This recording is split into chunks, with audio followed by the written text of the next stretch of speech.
Hi, I'm Diane. Dayton. We're at the 24th Annual Berks Jazz Fest in Reading, Pennsylvania, catching up with the extraordinary Brian Culbertson. Oh, Thanks hey. for taking time. All right. Great to be here. It's another long night out, huh? Evidently. Evidently it is. And the 20th anniversary. Tell me about all of this. Well, yeah, you say the 20th anniversary. I put my first record out 20 years ago. It was called Long Night Out.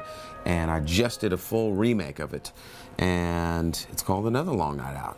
And it really was. Yeah. I mean, it was a lot of fun to redo. I always wanted to redo it because my first record I did on a shoestring budget. I didn't really have that many musicians on it. I didn't know that many people then. And, the technology was very limiting back then. I was just a college student at DePaul in Chicago. And so over the years, I'd listen to those songs and be like, I like those songs, but the production needs a little updating. So that's what I did. I, went back into the studio and, I called all these incredible jazz musicians that truly inspired me to make this music in the first place. And so there's a ton of people playing on this record, and it was a blast. Yeah, so tell me who is on this record.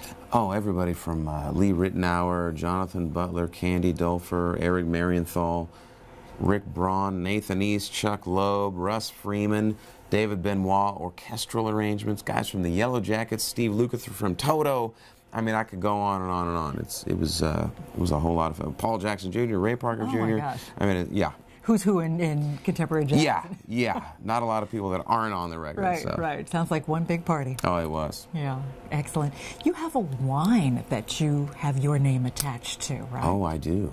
What is that? Yes, I do. I just released my own Pinot Noir. It's called Culbertson. Hello. Yeah. And yeah, it just came out about a month or so ago. I said, you know what? I can't do a wine and jazz festival without having my own wine. So this year, finally, we just released it. I'm very excited about it. And I actually went to the winery, one of our partners, Jameson Ranch Vineyards. And so I went there, worked with their winemaker, and literally did the blend myself. So it's a true personal blend of mine, and it's tasty. I'm sure. I bet the research was fun too. Very. Lots of hard work. Do you want to tell us a little bit about the blend? Yeah. What is it? Well, it's actually taken from 6 different plots of land in the Sonoma coast. And so what the winery does, they have all these different vineyards scattered around, and each plot or each vineyard has its own characteristics. One is more fruity, one's more tannic, this and that. I could go on and on. So what you do, you try. We had 6 different ones, so I would try each one individually and kind of take notes on, okay, what do I think about this one? And so I'd write it down. So after trying all 6, I would kind of rate them 1 through 6. Then you go and say, okay, for blend number 1, I think it should be maybe 50% of this one, which was my favorite. And then you kind of scale it down from there. Okay, well, there's just 20% of this one, 15% of this one, 10% of that one, and down to just 2.5% of this particular one. And so I'd try mix it up. Try it, I don't know. And then you do it again. Yes. And you keep doing it and keep doing it. You just kind of go through the process. And eventually I got to a place where I was like, now we're talking. So it was very interesting to do. That's excellent. Now, where can we find that, Brian? Well, it's going to be at our festival this June at the Napa Valley Jazz Getaway. Or if you're not going to be there, you can get it on my website as well, brianculbertson.com/wine.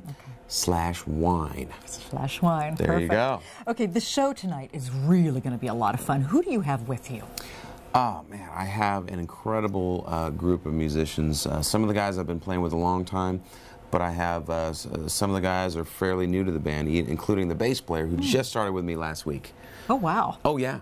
Okay. Yeah, I like to mix it up. It's an incredible group of guys, mixture of guys from Chicago and Los Angeles. So we meet together, and it's going to be a high-energy show, but with, lots of ups and downs, too. It's truly a kind of spanning my 20-year catalog. That's what I wanted to do. Obviously, I'll be playing songs from another long night out or long night out, whatever you call it, from both, and then everything in between. Well, you've got so much to choose from, and I know the audience just eats you up as much as I think you eat up the audience too. Well, you know, that truly, you know, kind of drives up us on stage, gives us energy, you know, but we give it to them and they give it right back to us, and it just keeps it going.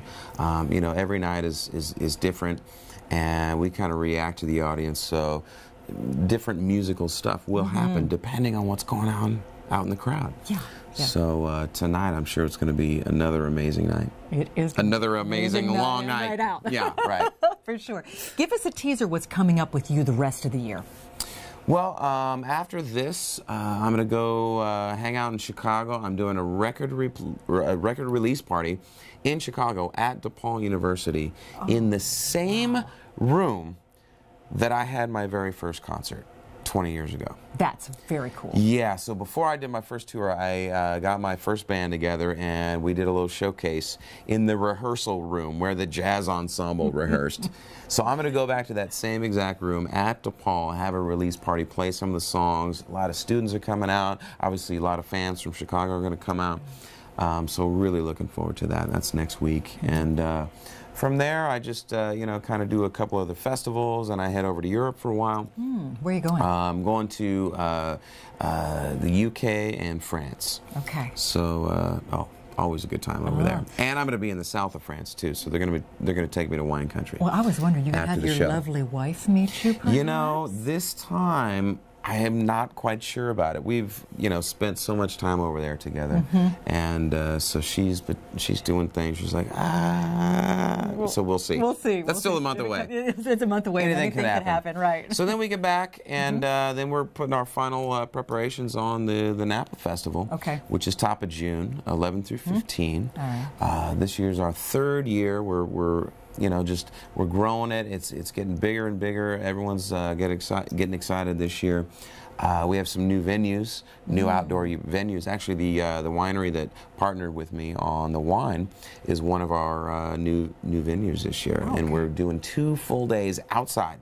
Oh wow! In the middle of the vines. It's going to be spectacular. I can't even wait. Wow. I can't wait, you know, so it's just like these 360-degree views of rolling hills and vineyards. You're going to be like, oh, man, oh, yeah, there's music. I feel like a little grape stomping myself, you know. Hey, could be, little Lucy. Could be. Nice. Well, thank you so much for taking time today and just giving us an update on what's going on with you. My pleasure. And can't wait to catch you in the concert tonight, too, and can't wait to try the wine when we get to that. Well, all right. All right. All right. You know where to get it. I do know where to get Thanks, it. Diane. Thank you. And you are joining us here at the Berks Jazz Fest.